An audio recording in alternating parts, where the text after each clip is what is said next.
വളരെ അടുത്തവർക്കൊക്കെ അറിയാം, അടുത്തറിയാവുന്ന ആളുകൾക്കറിയാം. എന്നെ 24 മണിക്കൂർ വിളിച്ചുകൊണ്ടിരിക്കുന്നവരുണ്ട്, അതായത് എന്നെ അടുത്തറിയാവുന്നവർ.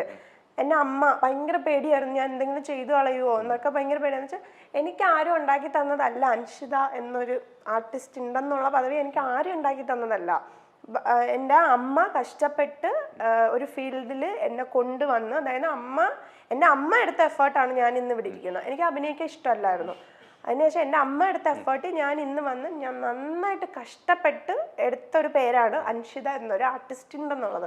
അതുകൊണ്ട് എനിക്ക് നാട്ടുകാരെല്ലാം ബോധിപ്പിക്കണ്ട, എനിക്ക് എന്നെ അറിയുന്ന ആളുകളെ ബോധിപ്പിച്ചാൽ മതി. എൻ്റെ അമ്മയൊക്കെ എന്നെ വീട്ടിൽ നിന്ന് വെച്ചാൽ ആരും വിശ്വസിക്കില്ല, എത്രയും വലിയ പ്രശ്നം നടക്കുക. വിളിച്ചാൽ എൻ്റെ ബ്രദർ എല്ലാവരും എന്നെ വിളിച്ചിട്ട് എന്നോട് പറഞ്ഞു, നീ എന്താണെന്ന് ഞങ്ങൾക്കറിയാം, നീ ഒരാണിനോട് എങ്ങനെ മിണ്ടും, നീ എന്താണെന്ന് ഞങ്ങൾക്കറിയാം, അതുകൊണ്ട് ഇത് വിട്ടേക്ക് എന്നേ പറഞ്ഞിട്ടുള്ളൂ. അല്ലാതെ എൻ്റെ അടുത്ത് ഒരു ചോദ്യം അതിൻ്റെ അപ്പുറം ഇപ്പുറം ചോദിച്ചിട്ടില്ല. പിന്നെ എൻ്റെ ഫ്രണ്ട്സ്, ഞാൻ എല്ലാ A to Z പറയുന്ന ഫ്രണ്ട്സ്, മീൻചേട്ടൻ, മാൻവി, ഇവള്, ഇപ്പം കണ്ടു, ഞങ്ങൾ എല്ലാ കഥയും പറയും. അന്ന് കണ്ടതും തൊട്ട് ഇന്ന് കണ്ടതും എല്ലാ കഥയും ഞങ്ങൾ പറയും. അതാണ് അപ്പം അവർക്കെല്ലാം അറിയാം എന്താന്നുള്ളത്. ഞാൻ എൻ്റെ അമ്മയോട് പറഞ്ഞിട്ടുണ്ടായിരുന്നു, ഉമ്മി ഇതെനിക്ക് ചെറിയ ചെറിയ ഇഷ്യൂസ് നടക്കുന്നുണ്ട്, എന്നെ ഫോൺ ചെയ്ത് വളരെ മോശമായി സംസാരിക്കുന്നുണ്ട് എന്നൊക്കെ ഞാൻ പക്ഷേ നമുക്കൊന്നും ഈ ക്രിമിനൽ മൈൻഡ് ഇല്ല, ഇതൊക്കെ റെക്കോർഡ് ചെയ്ത് വെക്കണമെന്നുള്ള ബോധം എനിക്കില്ല. ഞാൻ ഇന്ന് നിങ്ങൾ ഓരോരുത്തരോട് ഞാൻ പറയാം, ദയവ് ആരടുത്ത് സംസാരിച്ചാൽ റെക്കോർഡ് ചെയ്ത് വെക്കുക. എനിക്ക് അന്ന് ഈ ബോധമൊന്നും ഇല്ല ചേട്ടാ, വളരെ സത്യസന്ധമായിട്ടല്ല. ഇതിനെ വരെ നിങ്ങളിന് നെഗറ്റീവ് ആക്കിയാലും എനിക്കൊരു പ്രശ്നവും ഇല്ല, ഇതിൻ്റെ അപ്പുറം ഞാൻ താണ്ടി വന്ന ആളാണ്. സത്യം പറഞ്ഞാൽ നമ്മൾ റെക്കോർഡ് ചെയ്ത് വെക്കണം. അതായത് ഇങ്ങനത്തെ സംസാരങ്ങൾ വരുമ്പോൾ ഉറപ്പായിട്ട് നമ്മൾ റെക്കോർഡ് ചെയ്ത്, പ്രത്യേകിച്ച് ആണുങ്ങൾ റെക്കോർഡ് ചെയ്ത് വെക്കണം.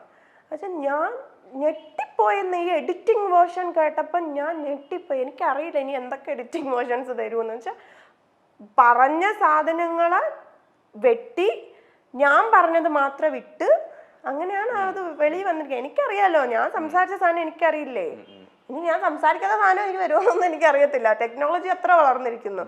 പിന്നെ കുഴപ്പമില്ല, പക്ഷേ കാണും, ദൈവമുണ്ട്. അതുകൊണ്ട് ഞാൻ എല്ലാം ദൈവത്തിന് വിട്ടു.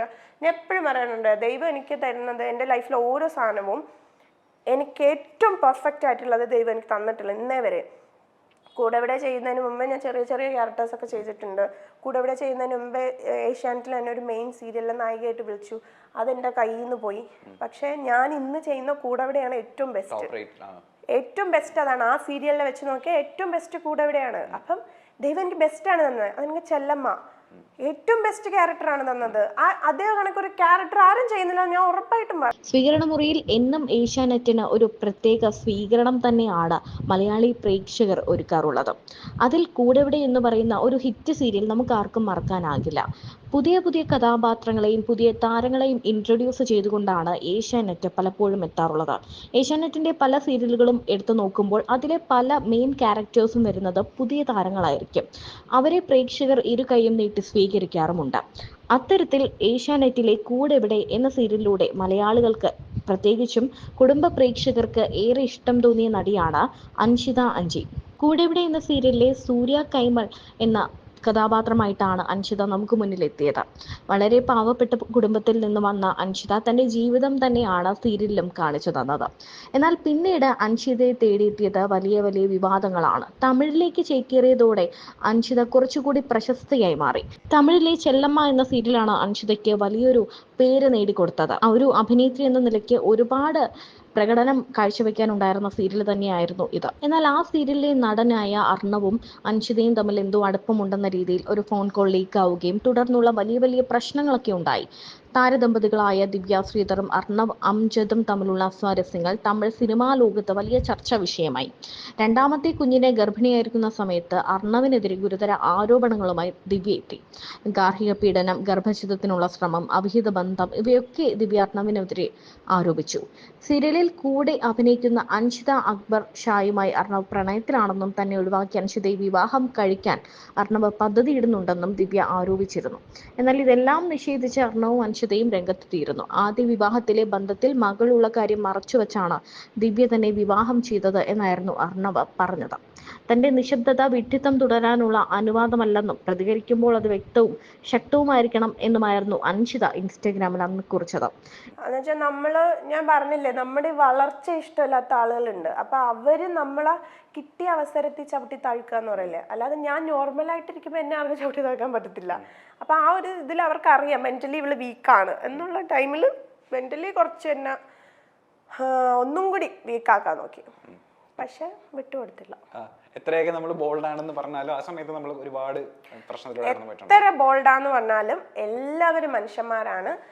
ഞാൻ ഭയങ്കര അത് വലിയൊരു സംഭവം തന്നെ ഇവിടെ ഇതിൻ്റെ ഇടയ്ക്ക് നടന്നിട്ടുണ്ട്, പക്ഷെ എനിക്കത് ഷെയർ ചെയ്യാൻ താല്പര്യമില്ലാത്തതുകൊണ്ട് ഞാൻ അത് പറയുന്നില്ല. എന്ന് വെച്ചാൽ നമ്മൾ വിട്ടുപോകും, നമ്മൾ മൊത്തത്തിൽ നമ്മൾ വിട്ടുപോകും, നമ്മളെ മൈൻഡും കാര്യങ്ങളും ഒക്കെ വിട്ടുപോകും. നമ്മൾ എന്തിന് എന്ന് തോന്നും, നമ്മൾ എന്തിന് എന്നൊരു ചോദ്യം വരും.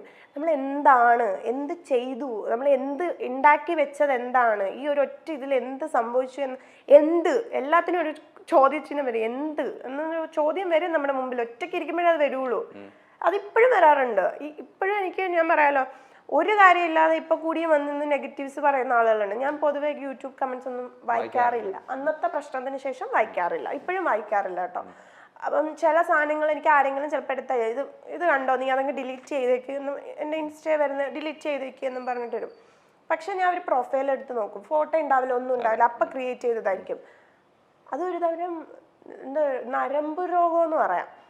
അങ്ങനത്തെ രോഗികളാണ് വന്നിരുന്ന് വളരെ മോശമായിട്ടുള്ളത് പറയുന്നത്.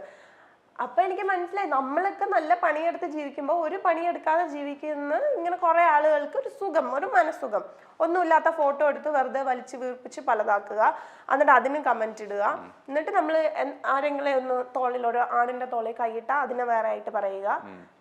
സുഖിക്കുന്നവരുണ്ട് അങ്ങനെ, ഞാൻ പക്ഷെ അങ്ങനെ സുഖിക്കുന്ന ആളല്ല. ഉറപ്പായിട്ടും. പക്ഷെ ഞാൻ പറയുന്ന ഒരു ഒറ്റ കാര്യമുള്ളൂ, അത് കുറച്ചെങ്കിലും കോമൺ സെൻസ് ഉള്ളവർ തലയിൽ എടുക്കുക. ഒരിക്കലും ഒരു ആള് പറയുന്നത് കേട്ട് അവരെ വിശ്വസിച്ച് മറ്റുള്ളവരെ ജഡ്ജ് ചെയ്യാതിരിക്കുക. നിങ്ങൾ വിചാരിക്കുന്നതല്ല ഈ ലോകം, നിങ്ങൾ വിചാരിക്കുന്നതല്ല ആളുകൾ. ഞാൻ എൻ്റെ ലൈഫിൽ കണ്ടു, അഭിനയിക്കാൻ ലൈഫിൽ അഭിനയിക്കുന്ന കണക്ക് അവർ ചെയ്യുന്ന ഒരു തൊഴിൽ അവർ അഭിനയിക്കില്ല. എനിക്ക് തോന്നി മലയാളികളുടെ എപ്പോഴത്തെയും പ്രശ്നം, അതായത് ഒരു ഏതെങ്കിലും ഇഷ്യൂ ഉണ്ടായി കഴിഞ്ഞാൽ ഒരു ഭാഗം മാത്രം കേട്ട് അപ്പൊ തന്നെ ഒരു പ്രതികരണം എഴുതുക, അല്ലെങ്കിൽ പോസ്റ്റ് ഇടുക. അല്ല, അതാ ഞാൻ പറഞ്ഞത്, ഞാൻ പോലും അങ്ങനെ ആയിരുന്നു. അതാ ഞാൻ പറഞ്ഞത്, നമ്മളൊരു ന്യൂസ് കാണുമ്പോൾ ഒരു പെൺകുട്ടിയെ ഒരു ആൺ ചെറുക്കൻ ഇങ്ങനെ ചെയ്തു, അല്ലെങ്കിൽ ആൺകുട്ടിയെ ഒരു പെണ്ണ് ഇങ്ങനെ ചെയ്തു എന്ന് പറയുമ്പോൾ നമ്മൾ അതിൽ ആരാണോ കുറ്റം ചെയ്തതെന്ന് പറയപ്പെടുന്ന ആളാ നമ്മൾ മൊത്തത്തില് പറയും. ഇവരെന്ത് ബോറാ, ഇവൻ ഇങ്ങനെയൊക്കെ ചെയ്യാൻ കൊള്ളാം, എന്നാലും ആ പെങ്കൊച്ചിനെ എങ്ങനെ, അല്ലെ പെങ്കൊച്ചിനെ കാണാൻ സുന്ദരി പെങ്കൊച്ചി, ഈ ചെറുക്കൻ എന്തായിരുന്നു, അല്ലെങ്കിൽ ഈ ചെറുക്കനെ കാണാൻ എന്ത് നല്ലതാ, ഈ പെങ്കൊച്ചി ഇങ്ങനെ ചെയ്ത്. അതൊന്നും അല്ല, അവർക്കിടയിൽ നടക്കുന്നത് നമുക്ക് അറിയത്തില്ല. അത് അറിയാത്ത കാര്യത്തെ ഇപ്പൊ തലയിടാതിരിക്കുക.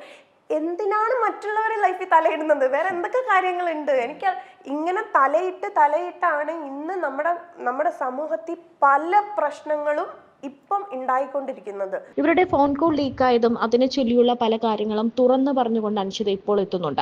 തന്റെ ഇത്രയും വലിയൊരു പ്രശ്നം, താൻ ആത്മഹത്യ ചെയ്യാതിരിക്കാൻ തന്റെ കുടുംബം ഒപ്പം നിന്നു, ഇതുവരെയും താൻ എന്താണെന്ന് അറിയുന്ന തന്റെ കുടുംബം തനിക്കൊപ്പം തന്നെ നിന്നിട്ടുണ്ടെന്നും അൻഷിത പറയുന്നുണ്ട്. അതുമാത്രമല്ല, തന്റെ അമ്മയാണ് തന്നെ സീരിയലിലേക്ക് എത്തിച്ചത്. താൻ കഷ്ടപ്പെട്ട് തന്നെയാണ് ഇപ്പോൾ പണം ഉണ്ടാക്കുന്നത്. വെയിൽ കൊണ്ടും സൈക്കിൾ ഓടിച്ചും അഭിനയത്തിന് വേണ്ടി താൻ ഒരുപാട് സാക്രിഫൈസ് ചെയ്യുന്നുണ്ടെന്നും അൻഷിത പറയുന്നുണ്ട്. ഒരുപാട് കഷ്ടപ്പെട്ട് കേൾക്കേണ്ടതും അറിയേണ്ടതും അനുഭവിക്കേണ്ടതും എല്ലാം അറിഞ്ഞു തന്നെയാണ് താൻ ഈ നിലയിലേക്ക് എത്തിയതെന്നും ഒരു ഗോസിപ്പുകളും തന്നെ ബാധിക്കില്ല എന്നും അൻഷിത പറയുന്നുണ്ട്. കൂടെവിടെ സീരിയലിലെ സൂര്യ കൈമളിന്റെ വിശേഷങ്ങളൊക്കെ കേട്ട് ആരാധകരും ശരിക്കും പറഞ്ഞാൽ സന്തോഷത്തിലാണ്.